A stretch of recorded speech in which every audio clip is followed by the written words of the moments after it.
no off-the-shelf playbook to guide any of us. She's fortunate to work with teachers, principals, and support staff that, like Dr. McKnight, have demonstrated a great sense of compassion for our children's education and well-being. I look forward to working with her as we recover from this pandemic and to address the myriad of challenges that COVID-19 has amplified. Addressing these challenges can require continued investment in our school system, which is why I recently recommended a record level of capital investment to provide resources for response and recovery efforts. These investments are important to ensure that the school system she leads has the resources that they need. This is an historic moment as the first woman and the second person of color steps forward to lead Maryland's largest school district, where 73% of the students and families are people of color. Dr. McKnight brings a wealth of experience to the position. I look forward to supporting her work to ensure that all our children are college and career ready. And I also look forward to working with Dr. McKnight and the Board of Education as we move forward to continue the excellence of our school system. In another event this week, I testified in support of a bill in the General Assembly that would ban ghost guns. Ghost guns are guns that are unregistered and untraceable firearms. In fact, the gun used to shoot the student at Magruder High School was a recently purchased ghost gun. I applaud Maryland Attorney General Brian Frosh for his leadership on this issue, and I want to recognize Delegate Lindsay Lopez for a tireless commitment to stop the supply of these guns that are increasingly making their ways onto our streets and into our community schools. I'm now going to turn this over to Dr. Stoddard and Sean O'Donnell for their COVID update before we bring Carmen and Jimmy into the briefing. And they'll be answering questions about changes to our community engagement officer program. After the tragic incident last month at Magruder, along with other incidents of concern throughout the county, MCPS and MCPD have been working collaboratively on making needed adjustments to the community engagement officer model. And they will be going over those adjustments. Thank you. Thank you, Mr. Ulrich. I would just ask if I could be given the ability to share my screen. Thank you. So to add on a few additional updates in what we are seeing with our metrics, our hospitalizations have continued to come down. We are now down to 163 patients across Montgomery County hospitals with a COVID-19 diagnosis. 80 of those are in acute care beds at our primary hospitals, and we're down to 25 in ICU beds. Very encouraging news. We have additional 58 patients who are stabilized, mostly acute care, but some ICU at the alternate care center run by Adventist in Tacoma Park. To follow on again, the anecdotal reports of individuals with COVID are often very positive over the last several weeks. And I'm happy that many people's experience has been a minor illness, but in aggregate, it's been very serious. Again, we've seen through the month of January more COVID deaths in our county than the last 6 months combined. Still a far lower rate than across the state, which again ranked as the deadliest month for COVID since the pandemic began in the state of Maryland.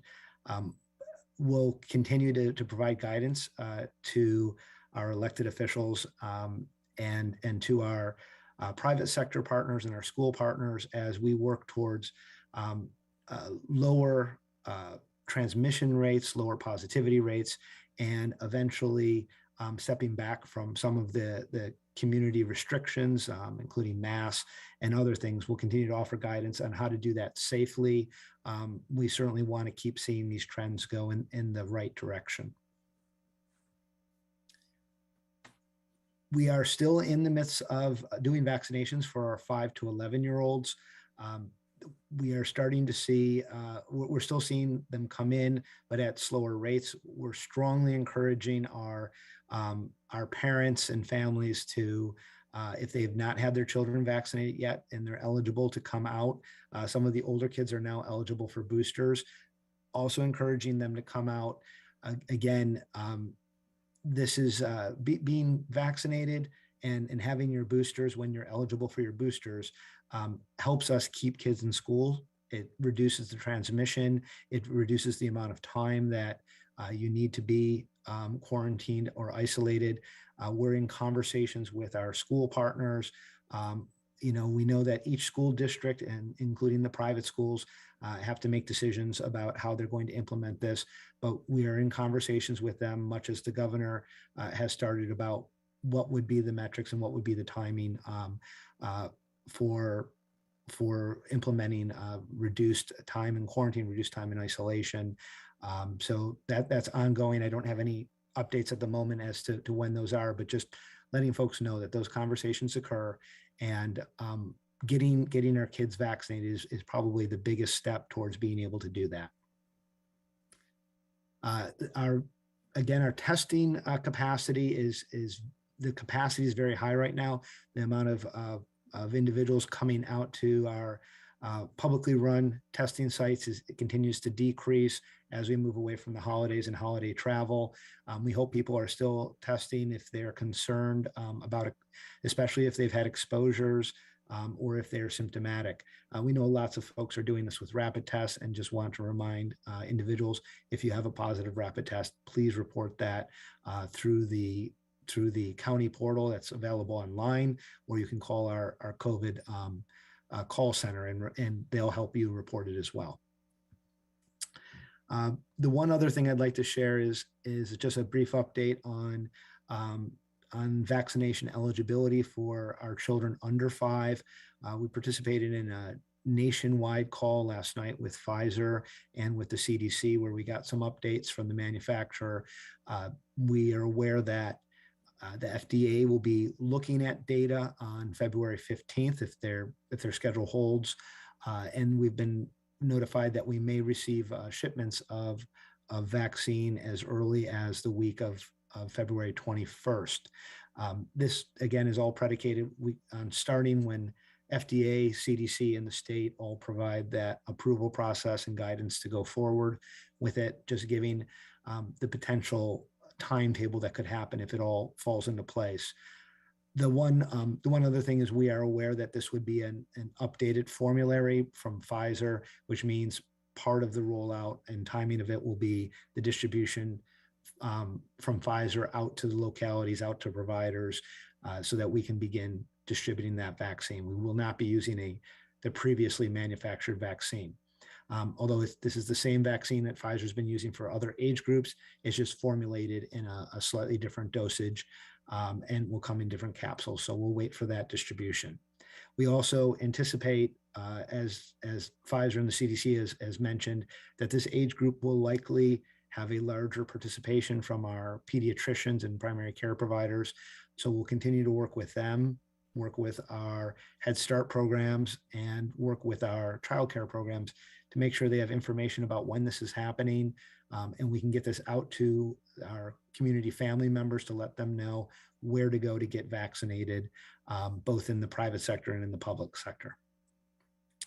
Dr. Stoddard, do you have any updates you'd like to share?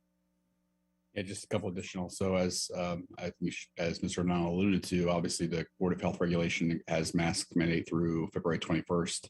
As Dr. Bridgers and I and Mr. O'Donnell said on Tuesday, we aren't anticipating sending over any additional recommendation to extend that timeline. So I think that's, and hearing from the Council of Cities, the Board of Health, I think their anticipation is that would be the expiration date for the county. Now, obviously that does not influence the schools. The schools are currently governed by the Maryland State Department of Education's requirement for face coverings in schools. It is our understanding from the Maryland Department of Health that the MSDE will be meeting later this month to look at a set of metrics upon which they would base a decision to remove or allow jurisdictions to decide to remove face coverings in schools. And obviously at that point, then we will work with MCPS, and MCPS and the Board of Education will ultimately make the decision for the school system. But we're committed within the public health, within the Department of Health and Human Services and among the public health team to work with the schools, provide them whatever guidance they seek from us, give them as much information and recommendations as they can. Then they'll make the decision on how to proceed for the school system. So that's just the brief description of the process. But until the Maryland State Department of Education meets and makes a determination about how to alleviate them statewide, then obviously there is a preclusion from the county from doing anything different, at least until that conversation happens. So those are the only two things I wanted to cover this morning. We'll turn it back over to Barry right now. Thank you, Earl. And just to as a reminder, we have representatives here from the police department and the school system to answer questions. They won't be doing a presentation in the interest of time. We only have about 30 minutes left. Joining us also as a part of that team from the school system is Rochelle Rubin, who is the Chief of Teaching, Learning, and Schools for the Montgomery County Public Schools. So we will now open the floor to questions. Remember, reporters, please put your questions in the chat. Our first question today is from Kate Ryan from WTOP. Thank you very much. County Executive, again, on the mask mandate and schools, and I know Dr. Stoddard just said there's a separate sort of process for schools. What are your concerns with the press to get rid of mask mandates in schools? And again, given our stats, my understanding was the Maryland State Board said if the community or the school system itself is below 80% transmission rate, then schools could go ahead and take the masks off. Where do we stand? And again, what are your thoughts on the press to get that done? I have not seen that number. Was reacting to the governor's comment today. We're still in high transmission, and in high transmission, we wouldn't have even been having this discussion before.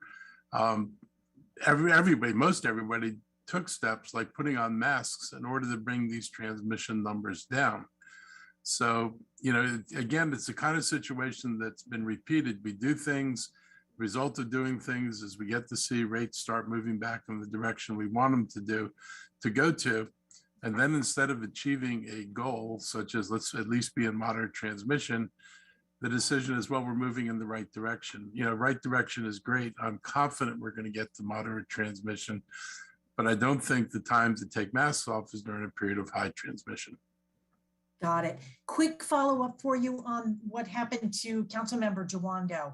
Is there any indication that this falls into a hate crime? Is there law enforcement involved? And are you seeing an increase in this type of action to your peers on the council or in your own experience? There's a level of ugliness I've never seen before. Mine doesn't focus on, race. I don't get targeted that way. It's other stuff. But, this is not the first time Will's experienced this. I know Nancy's experienced this before as well. So, there's way too much of this stuff going on. You see it on Facebook, you see the side comments that people make. And, it just should not be that way. So, I don't see how it's not a hate incident. And I believe it's going to be treated as one that kind of public calling out and using a racial slur is just flat out not acceptable. And I hope they find them. And I would also say, Kate, with county executive, we've been conducting interviews for a health officer, and in every interview, we've had to ask them how they would respond to derogatory comments or hate-filled speech, because we know that is a possibility. Dr. Gales faced that when he was with us. I'm sure Dr. Bridges, if he would here, would tell you he'd seen it as well. But obviously, we've had to ask candidates, which is not something a position I thought. It's not a position we should have to be in to have to ask that question in an interview of candidates about how they would respond to, those kinds of degrading, hate-filled comments. And so that's just a reflection of the fact that there is an increase, certainly in the time of COVID. There's been articles written, and I think they're pointing spot on that, COVID has exacerbated things that were already there, just in terms of behaviors and, our unwillingness to communicate with one another in a reasonable, rational way. And I think it's just a reflection of some of the really negative mental health consequences of a pandemic generally, but also, again, they typically exacerbate underlying feelings and emotions that were there all along. Right. So again, just to be clear, police are looking into this, or does it rise to that level? I don't know whether the police are looking into this specific incident. Obviously, their speech is generally protected. Even hate speech is generally protected. Now, I don't know if there were other any issues there. So I'll certainly take that back, but I don't know offhand that police are investigating anything like this. Okay, appreciate it. Thank you. Next question is from Tom from Fox 5. Tom.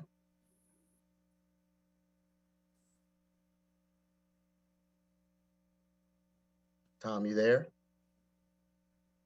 Please unmute, Tom. Yeah, I'm having some computer issues here. Can you hear me now? Yep. Great. I want to get back to the governor's letter. Good afternoon, County Executive. He had told us in a briefing on Tuesday that he did not want to try to act unilaterally like the Virginia governor did and now finds himself in court. What is the issue with the board even looking at this, though? Because you've got California, New Jersey, New York, hardly conservative hotbeds moving in this direction. Shouldn't the state of Maryland be moving in this direction as well, too, if the numbers say they are as good as they look right now, and we don't have the data that shows that the masks are in any way a problem for those other jurisdictions that are dropping these things right now? But you're not going to know if it's a problem until you see what happens after you drop them. The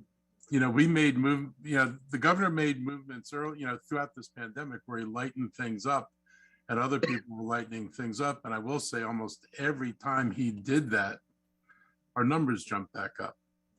Every time he loosened things up, the numbers responded. And there was no point during this crisis that anybody would have said high transmission is a goal. It was never the governor's original goal. We were tightening things down when you hit the high transmission, not loosening things up. So they're free to look whatever they want. He can say whatever he wants, but I think he would serve us all better if he was a little bit more patient about it and got us at least into the moderate transmission range. I would also note, Tom, that some states have removed their mask mandate, like New York and California, who you cited, have removed them in public settings.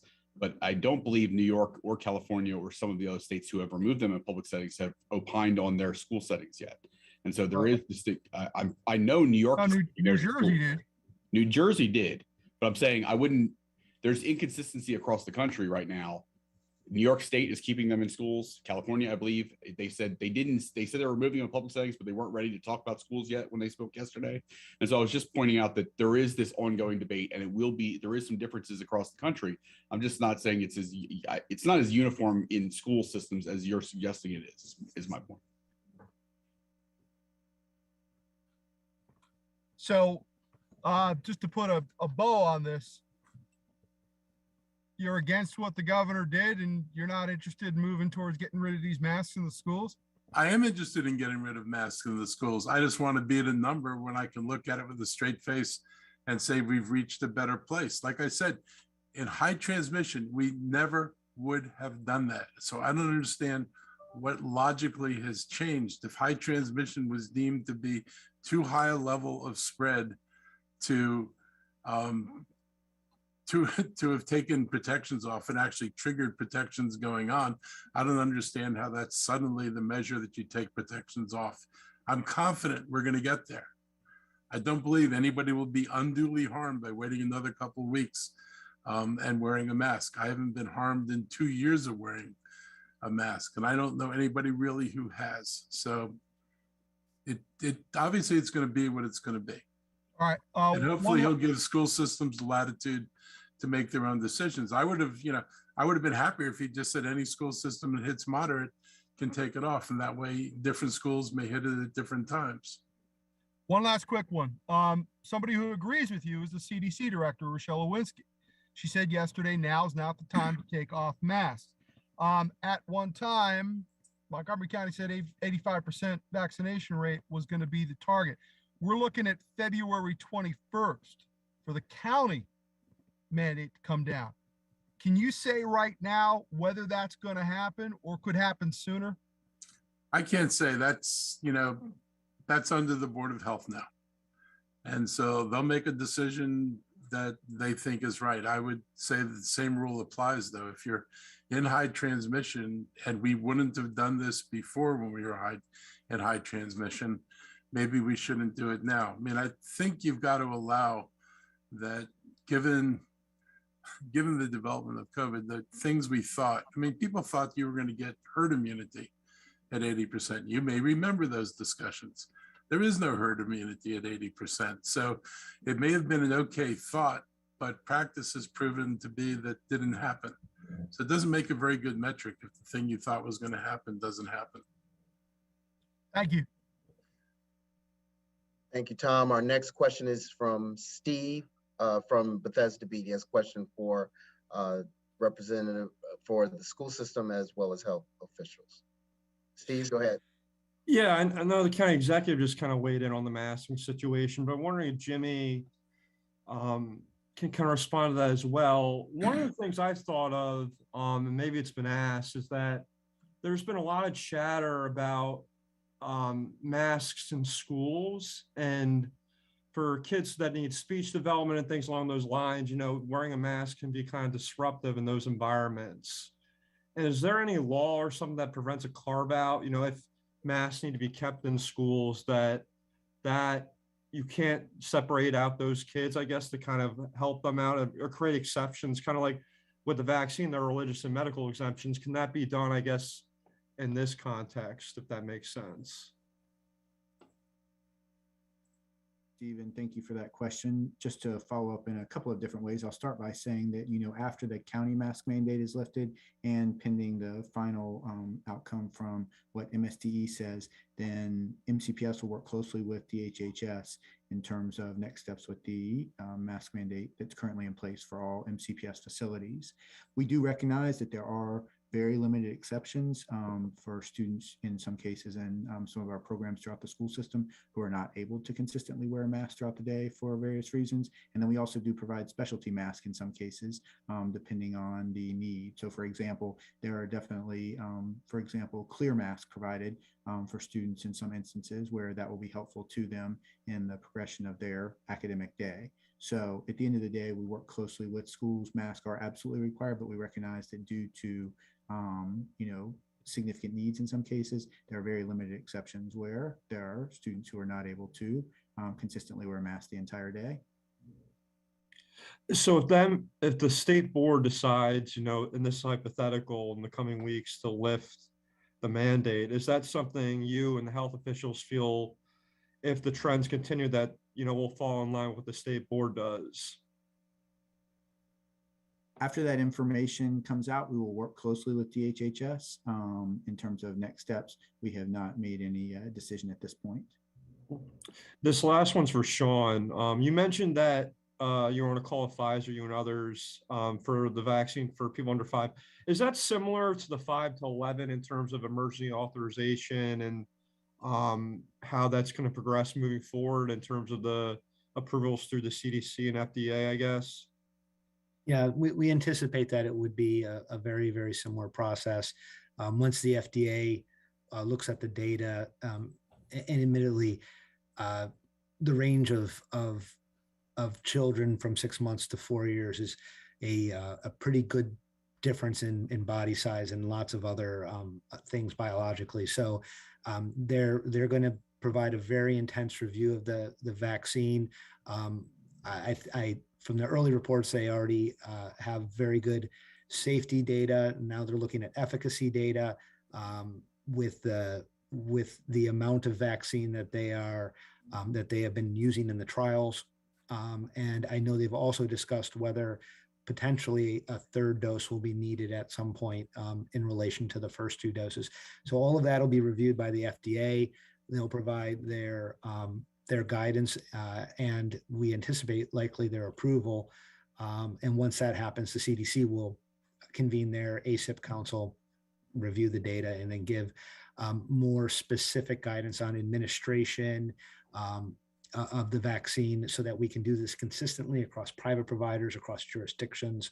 And the state then sort of codifies that for the state of Maryland. And at that point, we'll be ready to go. Now, in the past, those steps have happened pretty quickly with each other. So again, we've been given that tentative distribution date of potentially the week of the 21st for that vaccine. And you imagine, like you said, pediatricians and private providers are going to be more heavily involved even than you were in the 5 to 11. Is that safe to say, or? Well, what we've seen, even with the 5 to 11, is we've seen greater numbers of 11-year-olds come out and 10-year-olds come out than 5 and 6-year-olds. And of course, this is all predicated on the parents bringing their children to get vaccinated. And so that's to the publicly run sites. So we do believe that at the younger ages, parents are more likely to bring their child to a pediatrician. At very early ages, children they visit their pediatricians more frequently, so that their relationship is more established. And we think that'll likely happen again at this point. And again, for our private providers out there, they'll be able to order the vaccine the same way they did with 5 to 11 through the states. And we'll be there to help supplement that distribution if necessary. Thank you, everyone. Okay, I don't see any more questions in the chat. Do we have any final questions from any reporters? Going once. Can I get one more in? Sure, go ahead, Kate. It's Kate. Hey, from the school system, is Rochelle still with us, Ms. Rubin? Or Jimmy DeAndrea, if you can answer this one. On the mask situation, and you talked about there are carve-outs for children who, I don't know if it's a speech pathology sort of class or instruction that needs the masks, the clear masks used, et cetera. There are a lot of claims about the damaging effects of masks on students. Does the school system have any evidence as to damage that mask wearing does to children, either academically or socially and emotionally? Good afternoon, Kate. We don't have any, specific evidence that we have collected as a school system to that effect. But what I will say is we recognize that, prior to the pandemic, students were walking around without masks, and not having masks on definitely helps in the social emotional interactions and development that occur in schools on a day-to-day basis. As a result of the pandemic, we've always worked closely with the health officials in the Department of Health and Human Services to make sure that health and safety is our top priority. And so that is the reason that we have been continuing to require masks in all MCPS facilities. We want to be at a point where it is safe for students and staff to not be required to wear masks. But again, we defer to health officials and working together to make those determinations, because at the end of the day, I'll just emphasize that, health and safety is our top priority. Thank you. And if I can follow up one more thing with Mr. O'Donnell, since we have the time, I'm going to take it. Mr. O'Donnell, if you could, on the vaccination rates among children, you mentioned the 5 to 11 group. Again, I saw the breakdown by demographic, but overall, age 5 to 11, how many kids have gotten their first dose? How many kids are considered fully vaccinated? I'm trying to pull that up right now. I appreciate it.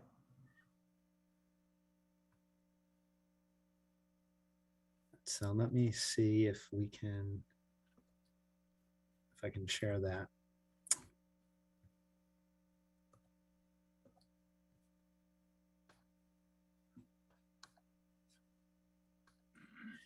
Okay, so again, it's a little more difficult within that very specific age range because of how census data works out and is collected.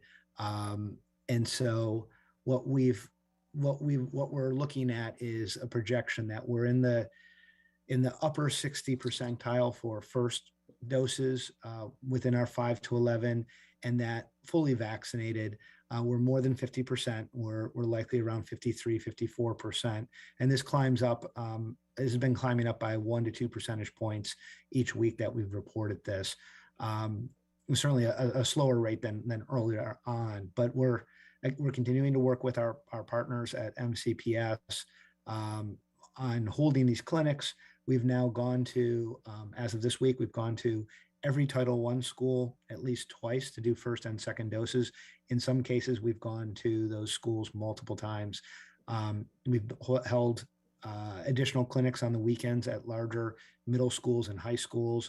And again, what we're trying to do is just get vaccine out and make it available to members of our community throughout the geographic area of Montgomery County.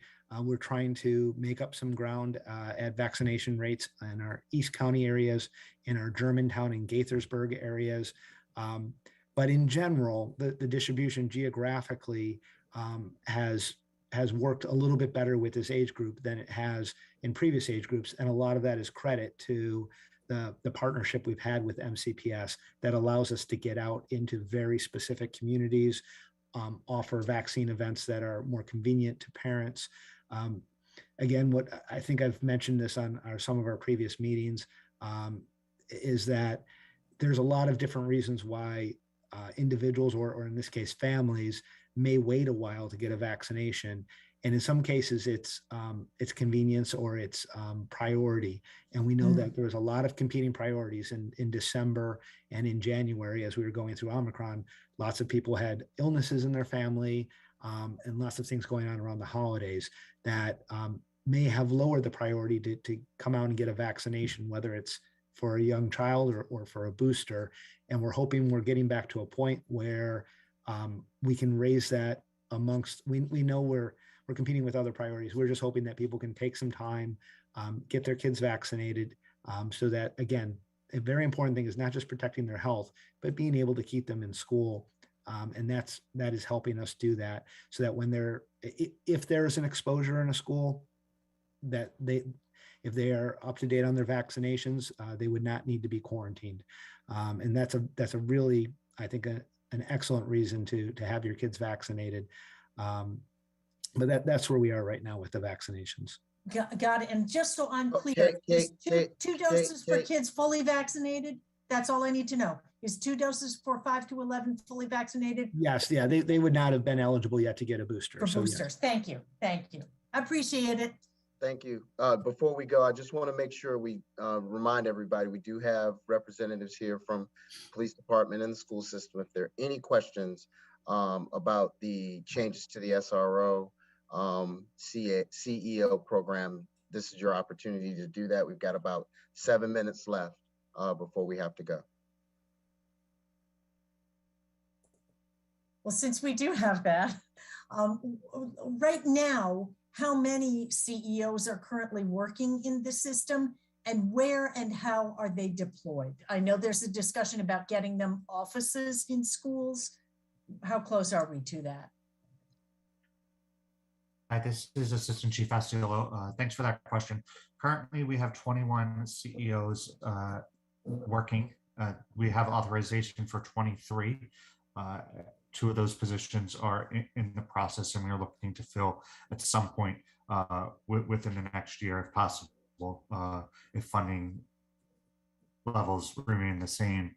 They are currently deployed to our high schools, working throughout the day at our high schools, and then responding to calls for service at our middle and elementary schools if necessary. We are actively working with MCPS to implement a plan that was discussed not only at the Board of Education, but in other venues this week. We'll circle back to you on a better timeline of when that will be implemented, but there is some training components, officer conversations, and education for our principals as well as our CEOs. So the timing will be determined by when that all can get done. Got it. And there was a discussion of the word or phrase was used, demilitarizing the uniforms. what would that look like, and what has to happen in order to do that? And was that a student suggestion or a community suggestion, or do the officers feel, yeah, I could be comfortable in a, out of my tactical uniform?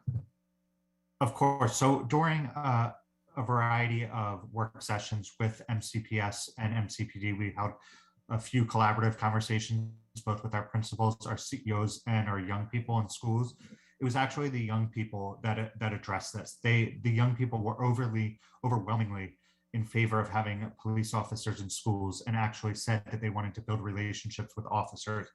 However, they did say that sometimes the fear of the tactical uniforms or the uniforms that officers wear were scary and prohibited relationships from being built.